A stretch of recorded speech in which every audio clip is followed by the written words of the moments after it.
ustedes tener una curvatura mayor, que el endoscopio nos sirve porque lo vemos al ingresar con el endoscopio, curvatura menor, una cara anterior y una cara posterior. Se divide el estómago en 3 segmentos: fondo, parte superior cercana o unida al diafragma, el cuerpo, que es la estructura más grande, y al final el antro gástrico, que se une con el píloro. El píloro, recuerden, es el esfínter que comunica el estómago con el intestino delgado. ¿Ya?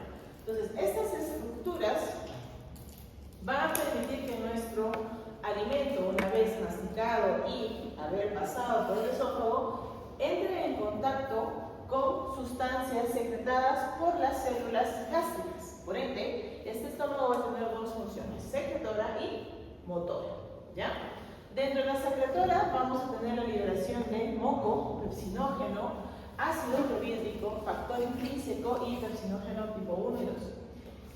En el estómago va a existir un equilibrio entre aquellas sustancias que van a degradar los alimentos y por ende pueden ser lesivos para la mucosa gástrica, y aquellos componentes que van a proteger la mucosa gástrica. Dentro de los agentes agresivos van a estar la pepsina y el ácido clorhídrico, mientras aquellos que van a ser la barrera protectora del estómago está el moco y el bicarbonato. Una de las patologías más frecuentes en el estómago es la gastritis, que no es otra cosa que una lesión a nivel de la mucosa del estómago, y es mucosa. La gastritis se va a localizar específicamente en el área de la mucosa. ¿Ya? Existe un montón de clasificaciones de gastritis. Podemos clasificarla según su forma o la zona donde está afectada. Por ejemplo, gastritis central, gastritis corporal o multifocal cuando está en todo el estómago. También podemos clasificarla cuando ya estamos en el contexto de una gastritis crónica en una tipo A, cuando se trata de una gastritis predominante en cuerpo y fondo, que está muy relacionada con patologías autoinmunes, mientras que la tipo B es más frecuente en antro gástrico y está muy relacionada con una infección por el Helicobacter pylori. Debemos diferenciar también una gastritis aguda de una gastritis crónica, y no es por el tiempo de enfermedad, sino por la característica histopatológica que tiene la mucosa. En una gastritis aguda, ustedes van a tener predominio de neutrófilos y va a haber congestión y edema a nivel de la mucosa. Estas pueden darse por procesos infecciosos, sobre todo en personas que tienen un sistema inmunológico alterado, o por alteraciones químicas que van a producir hemorragias, microhemorragias a nivel de la mucosa gástrica. ¿Quiénes pueden producir este tipo de daño? Sobre todo el ácido acetilsalicílico, los AINES y el alcohol. Entonces, una persona que consume una cantidad exagerada de alcohol o en grandes concentraciones puede generarse una gastritis aguda. ¿Ya? Entonces, por ejemplo, ya tomaron ya sea AINES o mucho alcohol, empieza a doler, se hace una endoscopía, se toma biopsia y solo se encuentran neutrófilos en grandes cantidades. Quiere decir que antes del componente hay inflamación gástrica, y esto ha generado una inflamación o respuesta aguda. Pero también puede haber lesión gástrica crónica, ¿ya? Y la diferencia va a estar en que en la gastritis crónica ustedes van a tener predominio sobre todo de linfocitos, células plasmáticas y macrófagos. Esto porque ya es como que una batalla de mucho tiempo, ¿no? ¿Ya? Y los linfocitos van a empezar a predominar. ¿Quiénes están acá? Sobre todo aquellas patologías que cronifican el daño a nivel de estómago, sobre todo el Helicobacter pylori. Luego están los productos químicos como nuevamente los AINES, el alcohol, que cuando son de uso prolongado, por ejemplo personas con artritis reumatoide o patologías que requieran de uso de AINES de por vida, terminan haciendo una gastritis crónica. ¿Quiénes más están acá? Componentes químicos como el reflujo biliar. La bilis genera daño a nivel de la mucosa del estómago, sobre todo a nivel de ano. Y algo va a caracterizar a la gastritis aguda. La gastritis crónica es justamente eso, que inicia en la zona de antro y va progresando hacia cuerpo, mientras que la gastritis aguda puede aparecer en cualquier parte del estómago. ¿Ya? Ahora, Sidney hace una clasificación según los criterios, las características endoscópicas, histológicas, etiológicas y topográficas del estómago. Entonces sale súper cuadro, ¿no? Pero en resumen, lo que quiere decir es esto. Ustedes pueden tener gastritis aguda o crónica. Dentro de las crónicas van a tener gastritis no atrófica, o sea, no hay atrofia, y aquellas que tienen atrofia. Cuando hay atrofia, debemos pensar sobre todo si es focal o multifocal en el Helicobacter pylori. O si es una gastritis autoinmune, si la lesión es más en cuerpo. Puede haber gastropatías químicas, sobre todo relacionadas a los aires, al flujo biliar y sustancias externas como por ejemplo los cáusticos, que van a estar dentro también de las gastritis granulomatosas. La radiación, el que haya una exposición constante a nivel de estómago, puede generar una gastritis por radiación, y patologías como la intolerancia al gluten puede generarme una gastritis linfocítica. Dentro de las granulomatosas van a tener patologías como la enfermedad de Crohn, que no solamente se enfoca en la parte del colon, sino que puede aparecer en cualquier parte del tubo digestivo, incluyendo el estómago. Y su presentación tiende a ser una gastritis granulomatosa. ¿Ya? Dentro de las lesiones crónicas que se va a presentar junto con la gastritis, va a ser la presencia de atrofia y metaplasia. Estas son lesiones de tipo degenerativas en las células gástricas. La primera, la atrofia, no es más que la reducción de las glándulas de la mucosa gástrica. Esto va a hacer que se dé una atrofia de la zona glandular, que generalmente es ancha y se vuelve más delgada, exponiendo la submucosa. Y la metaplasia es el reemplazo de las células gástricas por células intestinales, ya sean completas o incompletas. Las completas tienen una morfología muy parecida a intestino delgado, mientras que las incompletas tienen una morfología parecida al intestino grueso. ¿Para qué me sirve esta diferenciación?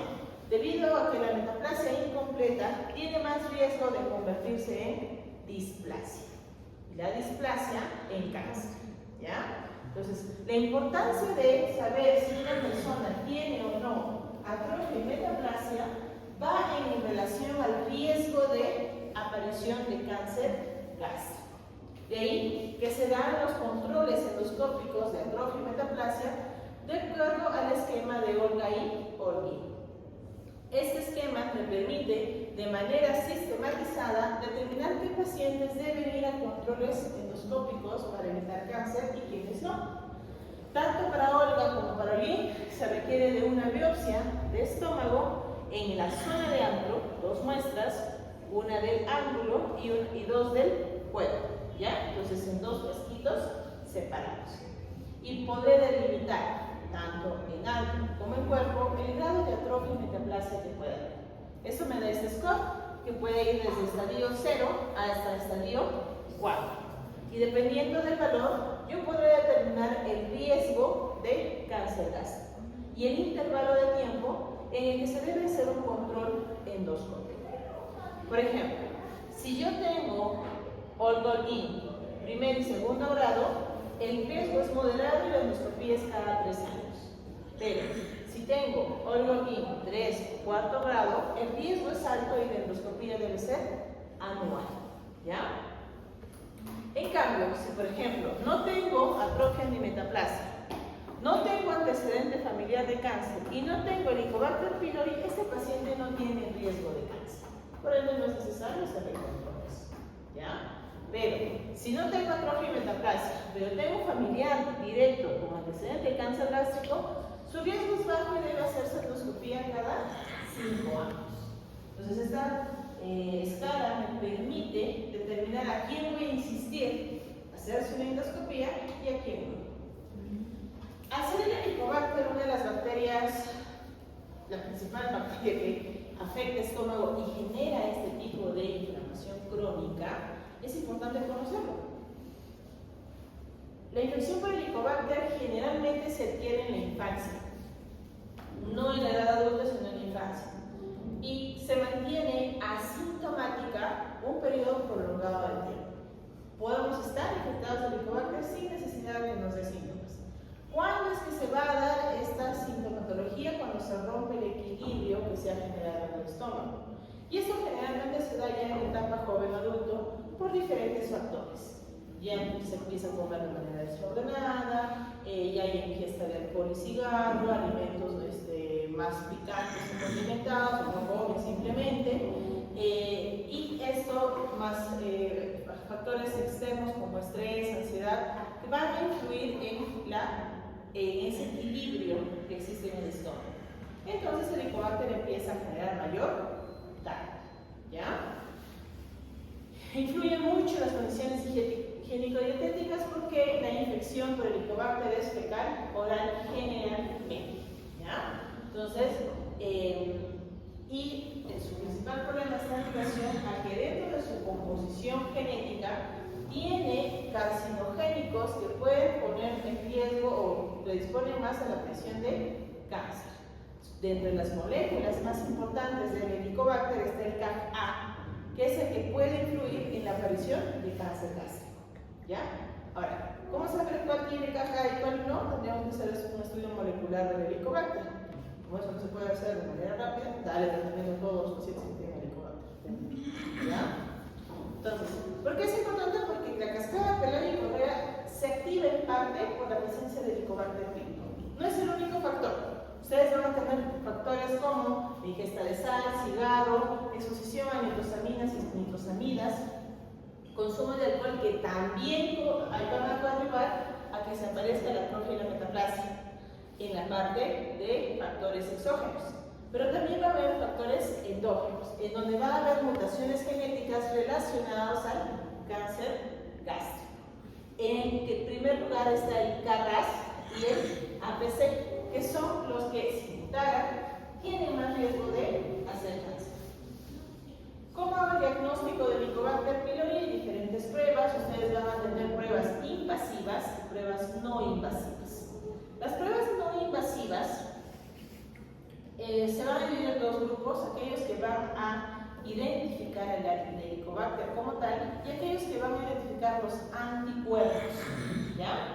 Entonces, dentro de los que detectan el anticuerpo está la serología, IgG y IgM. Esta no nos va a permitir determinar el diagnóstico de una infección aguda o si después del tratamiento para el Helicobacter persiste la infección, ya que detecta el anticuerpo y sobre todo el IgG permanece en nuestro organismo de por vida.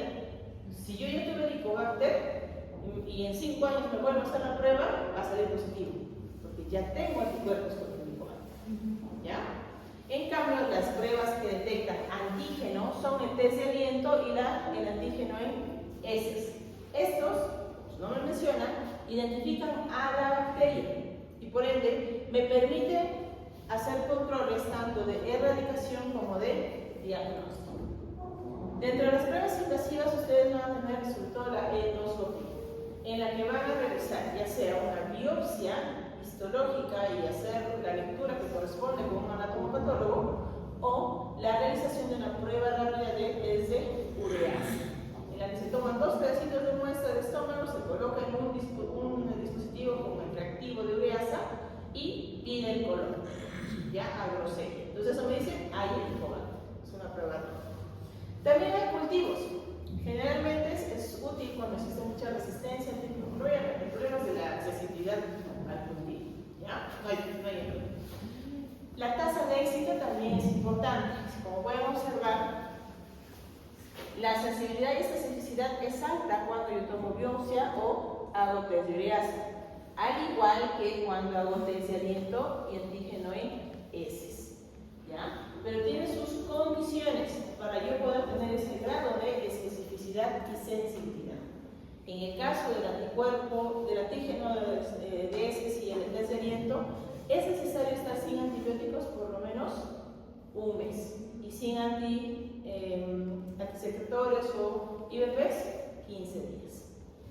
En el caso de las biopsias, también va a determinarse mucho la aparición de la posibilidad del Helicobacter, uno, por la carga de bacterias que se tiene, y dos, si hay o no presencia de IVPs tempranos. Si el paciente está con IVPs en los últimos 15 días, no tiene sentido hacer la prueba. Requiere también de 15 días sin medicación, ya que el Helicobacter, al bajar la inflamación, también puede migrar y tiende a migrar de la zona de antro hacia el cuerpo. Entonces, yo tomo antro, no va a estar ahí, va a estar eliminativo, aún a pesar de que tenga en la zona de antro.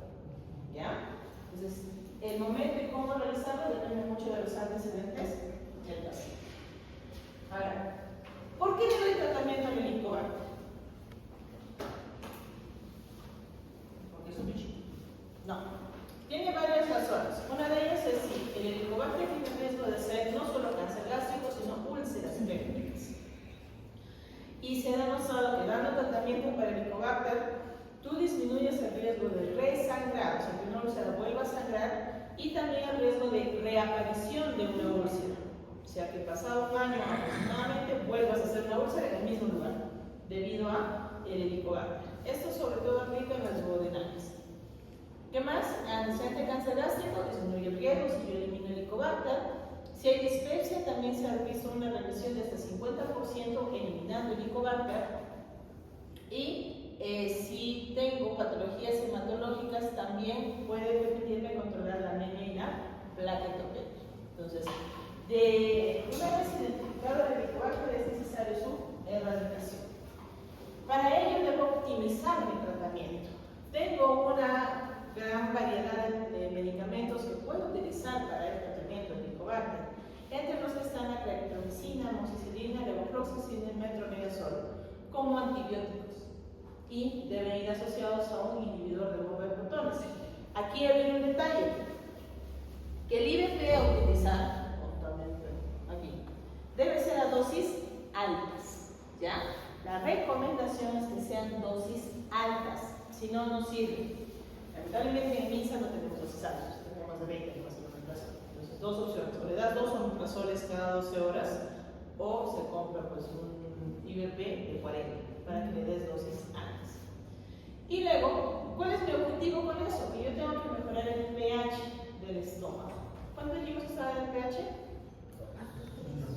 De 1 a 3 más o menos, ¿no? Entonces mi objetivo, como ven ahí, es lograr un pH de 6 a 7. Con eso aseguro la biodisponibilidad del antibiótico y la erradicación de la bacteria. ¿Qué más? El tiempo. Hace 10 años atrás se recomendaban 7 días de tratamiento para el Helicobacter. Luego pasaron a 10. Se demostró que no era efectivo. En la actualidad se mantienen los 14 días de tratamiento antibiótico para erradicación del Helicobacter. Excepto en países europeos en los que la tasa de Helicobacter es muy baja, hay algunos esquemas que son por 10 días. Pero acá 14 días, no hay forma de ser menos. ¿Ya? El bismuto va a ser una terapia de refuerzo, sobre todo para potenciar la actividad antibiótica de la claritromicina y el levofloxacina. Entonces yo puedo asociarlo a estos dos componentes para mejorar su biodisponibilidad. ¿Ya? Ahora, en las personas que son alérgicas a las penicilinas, puedo utilizar la tetracyclina. El consenso de Maastricht te dice de que utilices la combinación que quieras, mientras tenga una tasa de efectividad del 90% o más. ¿Ya? Entonces, de los 10 pacientes que trates, 9 deben eliminar el Helicobacter, idealmente. Aquí les dejo algunos esquemas. ¿Qué es otra cosa que nos considera Maastricht? Que si existe una tasa comprobada de resistencia a la claritromicina más de 15%, no uses claritromicina, va a ser el mal. ¿Ya? Entonces, como ven, hay varias líneas de tratamiento. Una de ellas, que es la que actualmente recomiendan, es claritro, amoxi y metronidazol. Sin embargo, esta terapia es bastante desagradable y agresiva para el paciente. Particularmente no la uso. Se recomienda que se empiece con terapia triple, ¿ya? La clásica es IVP amoxicilina clarita, ¿ya? Pero también puedes usar combinaciones como IRP, amoxicilina y metronidazol. ¿De qué va a depender elegir uno u otro tratamiento? De los síntomas que tiene el paciente. Por ejemplo, cuando van asociados con diarreas de largas periodos de duración, ya casi crónico persistente, van bien con metronidazol, porque el metronidazol también actúa a nivel de intestino grueso, ¿ya? Pero si, por ejemplo, no tiene diarreas, es más dispéptico, claritromicina va bien, ¿ya? La segunda línea, siempre vas a buscar no repetir el antibiótico que usaste en la primera línea, porque no tiene sentido, ya sabes que no va a funcionar, si no ya hubiera muerto la bacteria. No es porque le doy 28 días y se va a morir más rápido, ¿ya? Y lo otro es que para yo poder darle una segunda línea de tratamiento, debo confirmar la no erradicación del helicobacter. Y eso lo hago con pruebas ya descritas. No necesariamente endoscopía, puede ser un test de aliento o antígeno de heces para seguimiento de erradicación. ¿Ya? Dime. En la casa sabes si hay resistencia a la claritromicina acá en No hay estudios. Todavía funciona la claritro, así que si quieren hacer estudio, sí sería muy interesante. Solo que tiene que ser antibiograma a todo para que puedan identificar la resistencia a la claritromicina específicamente. ¿Ya? Una de las complicaciones que tiene el helicobacter es la enfermedad ulceropéptica. Ojo que no es solo el helicobacter el que va a generar ulceropéptica, hay varios agentes que van a hacer úlceras, pero es el principal. ¿Ya? ¿Qué es la ulceropéptica? Es una ulceración, para la redundancia, en donde se va a ver una excavación o una lesión que no solamente compromete la mucosa, sino que va a llegar a las musculares de la mucosa e incluso puede llegar hasta la submucosa. Cuando llega a la submucosa y se lastima un vaso de regular calibre, es cuando se da la sintomatología de ulceropéptica tipo hemorragia digestiva. Si no, puede ser una úlcera en el interior y no pasa nada. ¿Ya? Ustedes tienen dos tipos de presentación, la gástrica y la duodenal. En jóvenes es mucho más frecuente la duodenal. En mayores es la gástrica. Ojo que no es una regla, pero es la frecuencia mayor en este grupo etario. Estas que son gástricas sí o sí deben ser biopsiadas, porque existe riesgo de malignización. Empieza así. Había uno, no sé, no me recuerdo, una de las dos era para calmado con la ingesta de alimentos.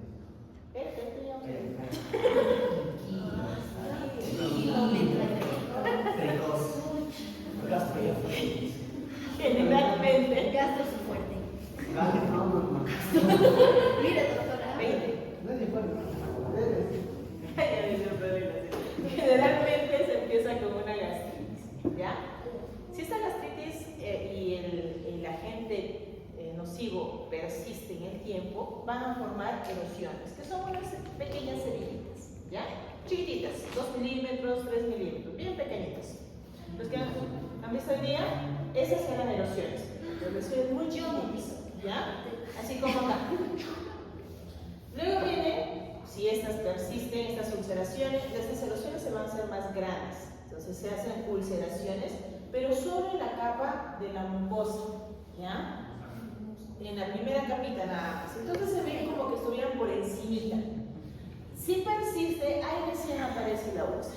En la úlcera ustedes van a tener un borde elevado, parece un cráter, y se le llama justamente lecho ulceroso, porque va a haber una profundización de la lesión y la ulceración, ¿ya? Entonces, esta úlcera va a tener diferentes etiologías, siendo la más frecuente el Helicobacter, pero también están los AINES, sobre todo ibuprofeno, naproxeno y ácido acetilsalicílico. ¿Qué otros medicamentos pueden hacer ulceraciones? Los medicamentos tipo corticoides, ¿ya? La prednisona, metilprednisolona pueden hacer ulceraciones. Y luego están los menos frecuentes, como el síndrome de Solinger-Ellison, en que hay una hipergastrinemia y puede generar úlceras por hiperacidez. Cánceres de tal tipo linfoma o adenocarcinoma, estrés crónico, un estrés específicamente en pacientes gran quemados que estén con traumatismo cefalocraniano severo o que tengan una enfermedad aguda que requiera unidad de cuidados intensivos. Este grupo de población hace úlceras y tiene ese nombre, úlcera por estrés, ¿ya? Entonces, esos pacientes no es que no tengan el Helicobacter o que hayan tomado la última medicación, simplemente su estado de hipercatabolismo por la enfermedad condiciona una disminución del pepsinógeno y del moco y predispone a la ulceración gástrica, ¿ya? Entonces, la mucosa se expone más a la pepsina y esta empieza a ulcerar. Los ancianitos también hacen ese tipo de úlceras, no por estrés, pero la úlcera del anciano puede incluso confundirse con un cáncer, pues son grandotas, ¿ya? ¿Qué más? Infecciones virales, insuficiencias vasculares, radioterapia y la enfermedad de Crohn, ¿ya? Que también puede generar ulceración y no solo gastritis. Endoscópicamente nosotros diferenciamos una úlcera de benigna y una úlcera maligna. Benigna se cura y ya acabó el cuento. Maligna ya tiene células tumorales que han empezado a erosionar la mucosa del estómago y se va a ir profundizando hasta llegar a las capas más alejadas, como la serosa, y salir a órganos adyacentes. ¿Cómo se diferencia? Generalmente una úlcera que es benigna es bonita, es ovalada, de bordes bien definidos, ligeramente elevada y un lecho uniforme, ¿ya? Los pliegues no se traccionan, o sea, tú ves nada más una ulcerita y ahí acabó. En cambio, las lesiones malignas son asimétricas, retraen los pliegues y muchas veces no se diferencian todos los bordes. Hay amputación de los bordes, ¿ya? Entonces, esa tiene más característica de malignidad. Si yo tengo eso, sí o sí tomo biopsia. Ahora, presentación clínica, ahí está tu respuesta. Las gástricas generalmente se exacerban después de la comida y por ende puede ir acompañado con baja de peso, porque la persona prefiere no comer y evitar el dolor. En cambio, las duodenales tienden a disminuir el dolor con la comida. Entonces la persona no va a bajar de peso, al contrario, dice, cuando como me baja un poquito el dolor. Y algo que caracteriza, sobre todo cuando son lesiones en antro y duodeno, es que el dolor se va a irradiar hacia la espalda, como si lo atravesara. O sea, no te dicen me duele en faja, sino es como un exacto, es punzante y me atraviesa hacia la espalda, ¿ya? En ambos, en antro sobre todo, antro y duodeno, ¿ya? ¿Qué más va a haber? Hinchazón, sensación de plenitud, puede haber náuseas, puede haber vómitos, pero también van a tener que considerar ciertos signos de alarma. Cuando yo digo sí o sí te vas a la emergencia, porque te vas. Cuando hay una baja de peso marcada, cuando hay evidencia de hematemesis, melena o anemia, ¿ya?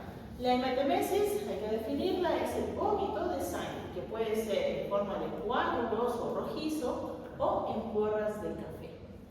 ¿Cómo voy a saber, qué información me da el tipo de vómito que está presentando el paciente? Cuando es un coágulo, es un sangrado activo y masivo, ¿ya? Se está sangrando en gran cantidad en ese momento. Cuando son porras de café, el sangrado puede o no haberse detenido o ser más distal, que quiere decir que esté localizado en antro o duodeno. La melena es una deposición de tipo negruzco, brillante, de un olor muy característico, alquitranado, se llama, para que sea bien práctico de entender, como el betún negro, ¿ya? O como la avena. Tiene esa característica, es pegajosa, negra, brillante, ¿ya? Entonces, ahora que vean el betún, no me hace melena.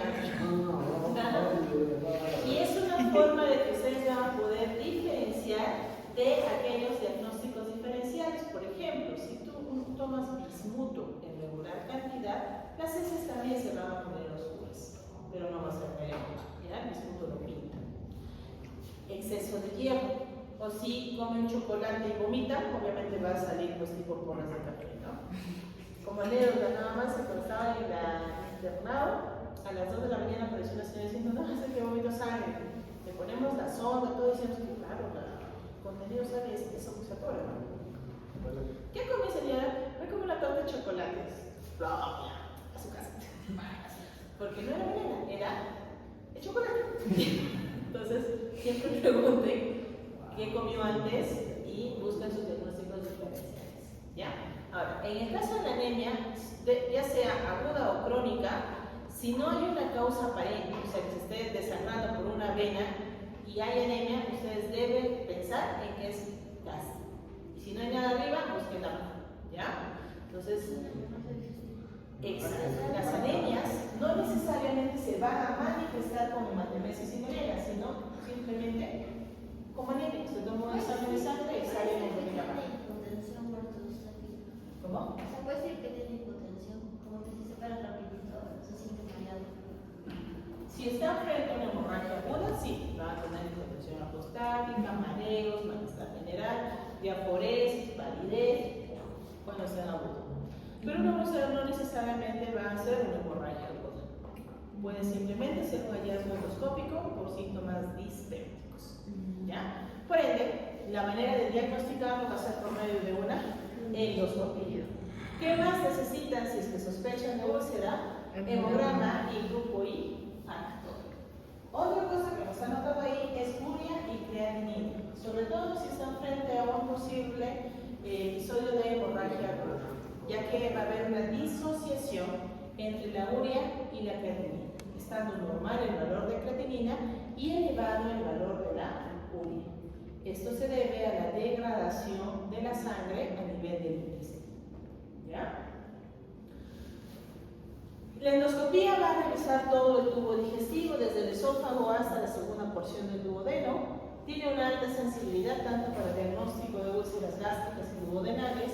La ASIA, que es la Sociedad Americana de Gastroenterología, recomienda que si la persona tiene más de 50 años con síntomas dispépticos, se le haga endoscopía. En nuestro país, por lo menos nosotros en Irén consideramos 40 años, porque nuestra población se ha encontrado úlceras mucho más jóvenes. ¿Ya? Y el otro grupo al que se le debe hacer endoscopía es a cualquiera, independientemente de la edad, si tiene signos de alergia. ¿Ya? Entonces, si tiene 20 años y vomita sangre, obviamente, te encontrar a revisar en esta fase.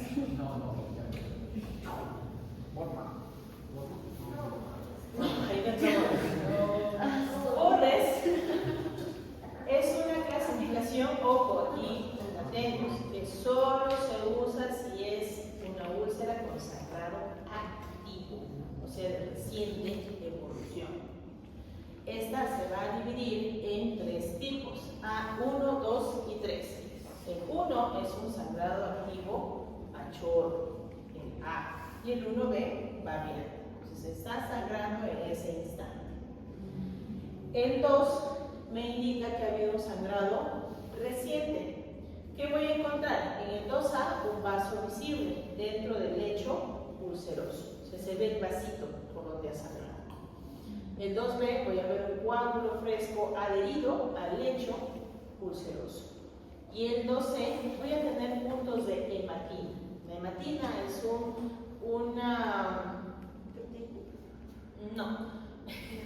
es un tejido tipo fibrinoide, pero de color oscuro, rojizo, que es como que la costra inicial de la úlcera, ¿ya?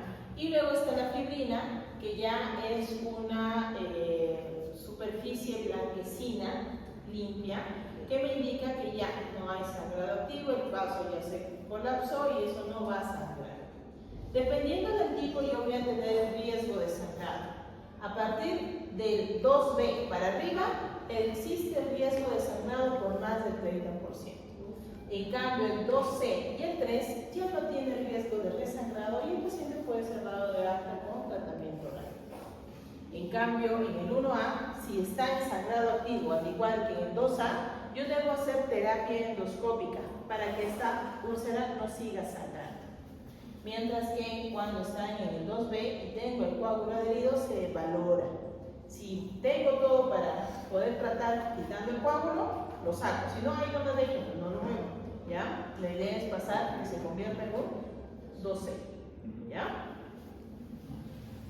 ¿De qué va a depender? Pues de lo que tengas en la mano, ¿no? Entonces, si al contrario, yo hago una endoscopía a un paciente con síntomas dispépticos en donde no hay evidencia de hemorragia aguda y encuentro una úlcera, se usa la clasificación Sakita. Ya que Sakita evalúa la úlcera en proceso de cicatrización. Se divide también en tres, en activa, en cicatrización y curación, A, H y S. ¿Ya? El A1 es igual que un Forrest 3. ¿Ya? Es una úlcera de bordes elevados con lecho limpio, ¿ya? Con fibrina. El 2A ya empieza a reducirse el edema y por ende el borde se va a empezar a aplanar. En el proceso de cicatrización ya va a haber más tejido de granulación alrededor y la zona con fibrina va a ser más pequeña. Y en la curación simplemente se va a ver una línea rojiza o una línea blanquecina, que me indican que en algún momento tuvo una úlcera. ¿Ya? ¿Qué complicaciones puede tener una úlcera? Sobre todo perforación. Si esta pasa todas las capas hasta la serosa, es una emergencia quirúrgica, sí o sí se tiene que operar. Puede haber, bueno, la hemorragia, que es la complicación más frecuente en una úlcera, que puede ser tratada de manera endoscópica y si no se puede, quirúrgica o por radiología intervencionista. Y la estenosis pilórica, que se da sobre todo cuando ha habido constantes ulceraciones, una inflamación y lo ha cerrado, ¿ya? Entonces eso también se puede tratar con endoscopía, por medio de dilataciones o por cirugía. Ahora, el tratamiento. Aquí sí, atentos por favor. Cuando un paciente está con hemorragia digestiva por úlcera péptica, se considera un sangrado activo. Entonces, ¿qué hago primero? No le doy nada de comer, NPO, ¿ya? Porque la comida puede, uno, arrastrar el coágulo o exacerbar el sangrado. Segundo, estabilización hemodinámica. Si el paciente está hipotenso, corrijo la hipotensión. Si le está desaturando, corrijo la saturación. Mi objetivo va a ser que mi presión arterial sistólica sea más de 90 y mi frecuencia cardíaca sea menos de 100. ¿Ya? Una vez que yo tengo estabilizado a mi paciente, empiezo con la medicación específica para úlcera péptica. ¿Qué le doy? IBPs. En primer lugar, dosis altas, 80 miligramos de STAT, y luego puedo tener dos opciones de terapia, dándole un bolo a 40 miligramos cada 12 horas o en infusión continua de 8 cc hora durante 24 horas. ¿Cuánto tiempo le doy el tratamiento endovenoso? 72 horas. Si está con mucho vómito, puedo darle antiméticos o procinéticos para ayudar a limpiar el estómago y debo ya programar una endoscopía. La endoscopía, en el contexto de una hemorragia digestiva alta, se debe realizar dentro de las primeras 24 horas, si el paciente está hemodinámicamente estable. Entonces, no es que llega vomitando sangre y yo con ningún tubo, no. Primero lo estabilizas, ¿ya? Pides paralelo su hemograma, su equifactor, ya todo tranquilito, recién entra en endoscopía, ¿ya? En la endoscopía, dependiendo del grado de Forrest que yo pueda encontrar, haré terapia endoscópica doble, ¿ya? Cuando ya pasa la fase activa y ya no hay sangrado, entonces esta úlcera está no activa, ¿ya? Entonces de ahí puedo empezar la segunda parte de mi tratamiento. ¿Qué le doy? Una dieta de preferencias blandas, sin condimentos, sin grasas, sin picantes ni productos ahumados o salados. Empiezo o continúo con medicación, IBPs a doble dosis de 6 a 8 semanas y se puede agregar sucralfato. Es un antiulceroso que lo que hace es una lámina protectora sobre la úlcera y ayuda al proceso de recuperación. La dosis es 4 gramos día de 7 a 10 días. El sucralfato puedo iniciar incluso después de la terapia endoscópica. Ni bien hago la terapia endoscópica, ya puedo empezar el sucralfato. Y durante este proceso se debe identificar si existe o no Helicobacter pylori. ¿Para qué? Para poder erradicar.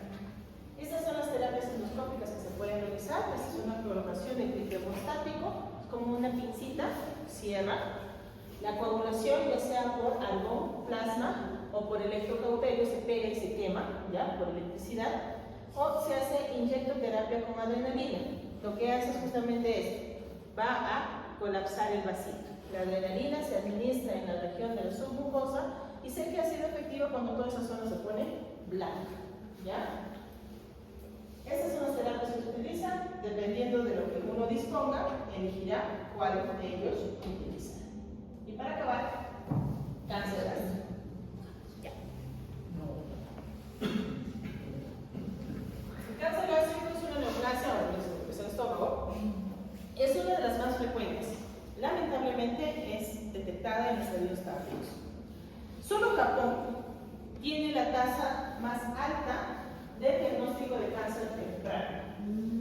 ¿Ya? Porque tiene un sistema de prevención altísimo, muy bueno. Y esto sobre todo porque su zona es endémica para cáncer de gástrico.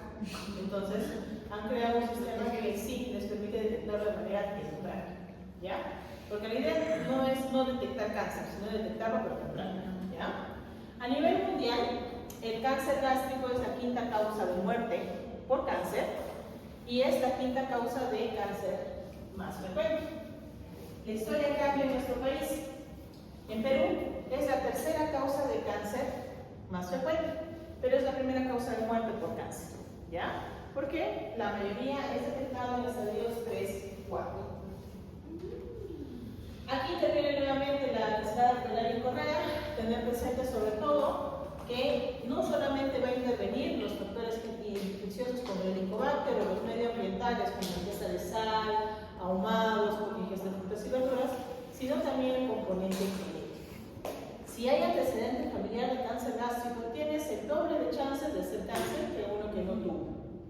Más aún si hay antecedente de síndrome de Lynch o poliposis adenomatosa familiar, ya que estas patologías genéticas predisponen a la mutación celular para cáncer gástrico y colorectal. ¿Cómo evoluciona el cáncer?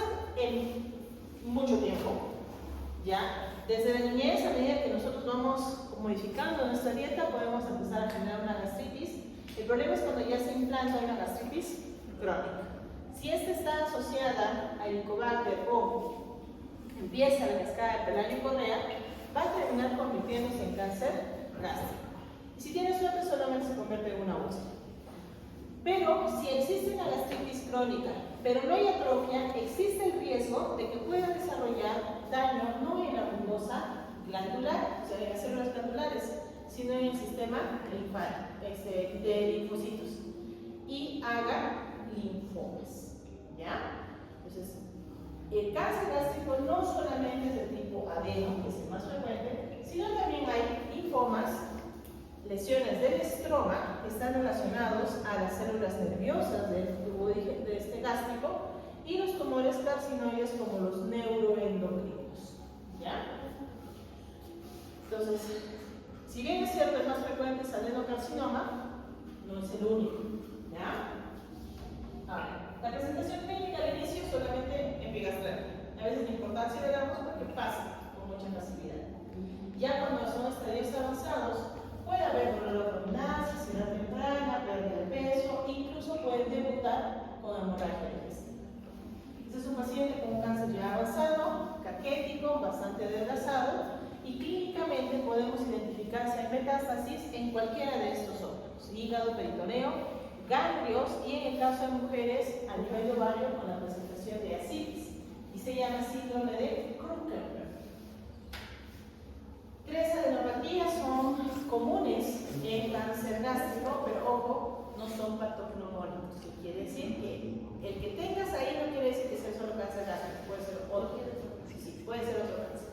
Pero si lo tienes ahí, no nos puede ser gástrico. Con esta, de hecho, en el lado izquierdo, ya es una adenopatía supraclavicular izquierda. Si está en la derecha, busca otra cosa, ¿ya? El nódulo de hermana María José, que es una adenopatía periumbilical, en la que, como pueden ver, cambia el color de la cicatriz umbilical, haciéndose más negruzca, ¿ya? Más violácea. y el nódulo de Irish, en la que vamos a tener una dermatopatía, pero en la axila izquierda. Para el diagnóstico ustedes van a utilizar dos cosas. Uno, la endoscopía, y dos, la tomografía, tóraco-abdominopélvico. Esta última para hacer el estadiaje y la primera para poder diagnosticar, ver sus características y toma de biopsia. Por endoscopía ustedes van a tener dos tipos. Los cánceres tempranos, en los que la lesión se va a localizar sobre la mucosa y la submucosa, y los cánceres avanzados, que van a ser mucho más profundos de la submucosa. Cáncer temprano utilizamos esta clasificación, que es la clasificación Paris. No solamente se utiliza para cáncer, sino para todo tipo de pólipo, gástrico y colónico. ¿Ya?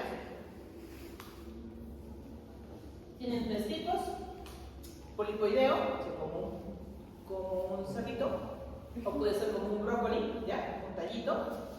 Planos, como acá, ligeramente elevados, o planito, y excavados, en los que se va a ver una depresión.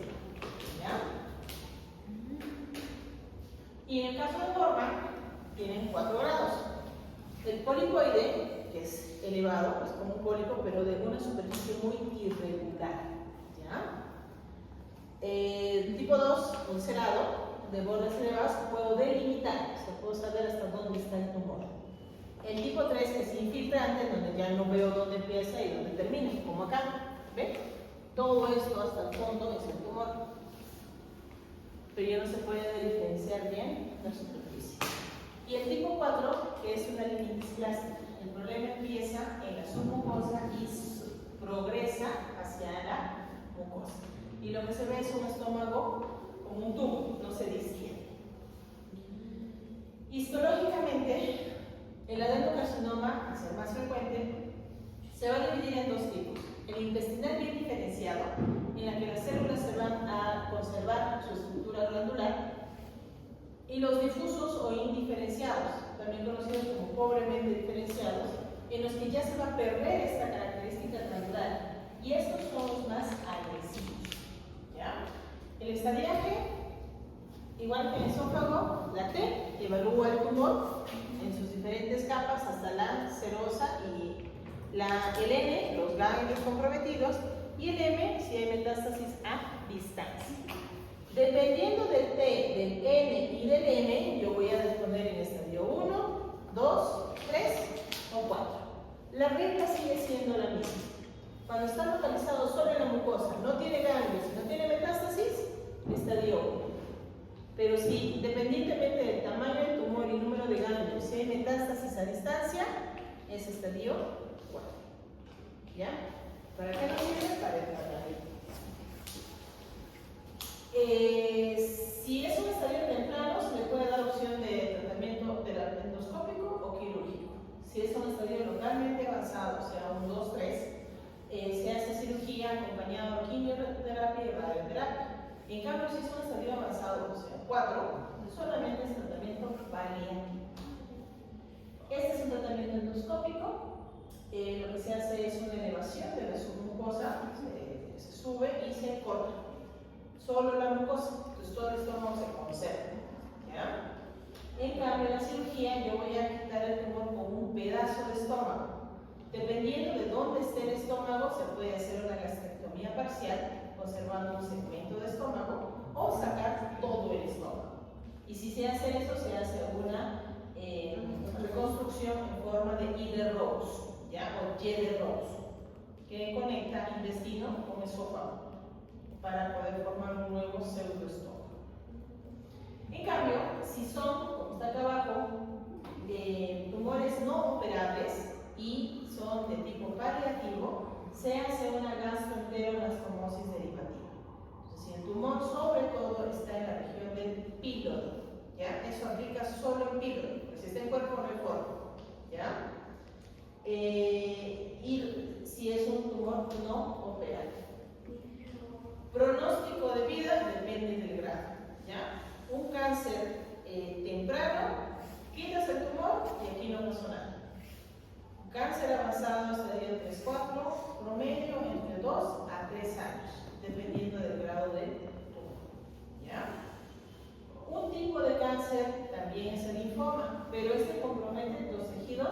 linfoides. Lo más característico es este. Tiene una forma ulcerada, aparece más frecuentemente en mayores de 60 años y está muy relacionado con la infección con el Helicobacter pylori. Y tiene a ser lesiones grandes, más de 10 centímetros. Endoscópicamente se puede identificar áreas irregulares, pero no se va a poder diferenciar entre un adenocarcinoma y un linfoma. La única forma es por medio de la biopsia. Pero van a tener ciertos patrones que les pueden hacer sospechar, ¿ya? Por ejemplo, el de tipo ulceración, como el que vieron hace un rato, o la de infiltración difusa, como el de acá, se ven unas bolitas constantes distribuidas en toda la superficie. Puede ser seguido o aislado, ¿ya? Me hace recordar de descargar el PDF del linfoma gástrico, ¿ya? Por favor, para toda la siguiente clase. El estadio se va a evaluar también por el PNM, pero en el caso del linfoma está también la clasificación de lugar, que nos permite evaluar el estadio 1, 2, 3 y 4. Igual aplica lo mismo, ¿ya? Estadio 1, recuperable, muy recuperable. Estadio 4, calidad de vida.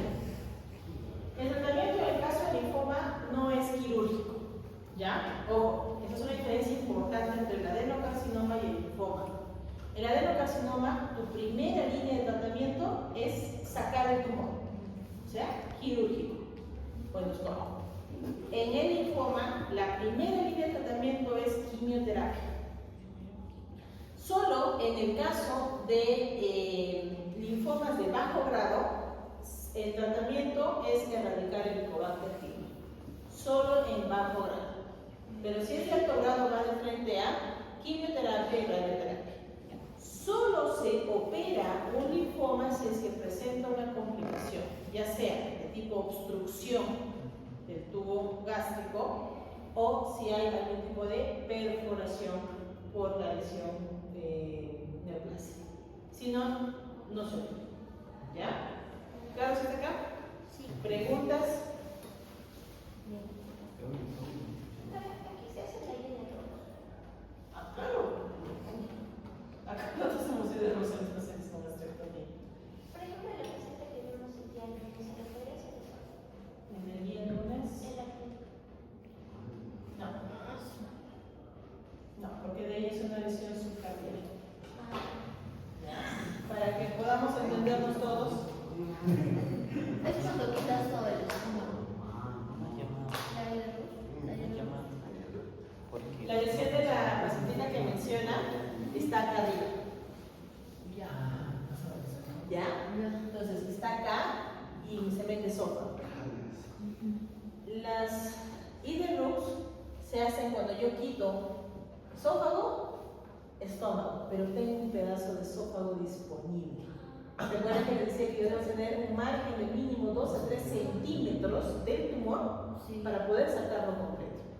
En ese caso, está comprometiendo casi 3 centímetros de esófago, está muy arriba. ¿Cómo? No creo, yo eso no estaría avanzado. Está bueno. ¿Cuándo se hace una IDROX? Saco hasta acá, cierro duodeno, saco esófago y conecto el yeyuno con el esófago. ¿Ya? Y termina así.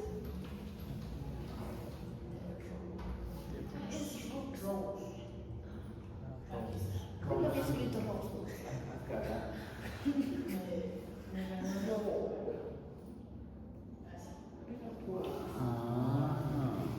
Entonces se saca el estómago y se conecta. Y este pedacito se conecta acá para que la bilis pueda salir y entrar en contacto con el estómago.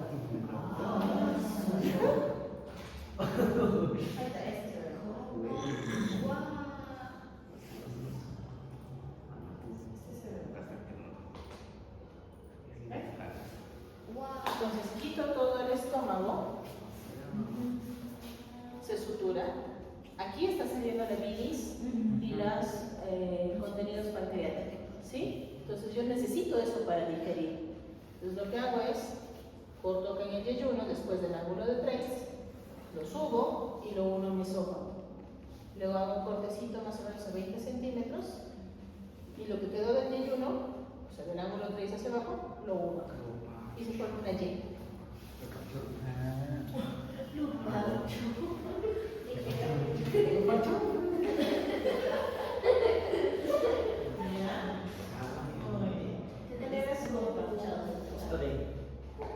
ZD, ¿no?